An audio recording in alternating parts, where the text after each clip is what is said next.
Hi guys! Have you ever had trouble understanding Apex classes and Apex triggers? In this video I will explain them in a simple way with some real-life examples. My name is Artem and I'm a Salesforce developer at Envy. We help businesses overcome challenges using Salesforce. Let's begin. Let's start with the backbone of Salesforce development, Apex classes. Simply put, an Apex class is a blueprint for creating objects using variables and defining methods. It forms the foundation of any custom functionality you want to build in Salesforce. Any Apex class begins with the class keyword, followed by the class name and a pair of curly braces to contain the class's body. Now, to put things into context, let's walk through a quick example. Suppose you are working on a Salesforce application for a retail company and you've been tasked with implementing a custom discount calculation feature. This feature needs to calculate discounts based on different criteria, such as customer loyalty status, purchase quantity, or promotional offers. To handle this custom discount logic, we will create an Apex class that encapsulates the discount calculation algorithm. Let's outline the necessary steps for building and implementing this Apex class. We will create an Apex class named Discount Calculator to contain our custom discount calculation logic. Here is a simplified version of what this class might look like.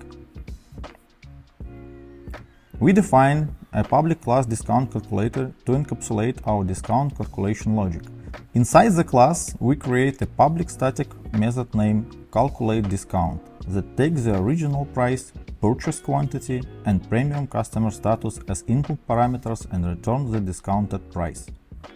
Within the CalculateDiscount method, we implement our custom logic to determine the discount based on purchase quantity and premium customer status. We limit the maximum discount of 50% to ensure consistency. Now we can integrate the class functionality into various parts of Salesforce app. For instance, this class can be used in Visualforce pages, Lightning components, triggers, or other Apex classes, providing a centralized and reusable mechanism for discount calculations. Now let's shift our focus to Apex triggers.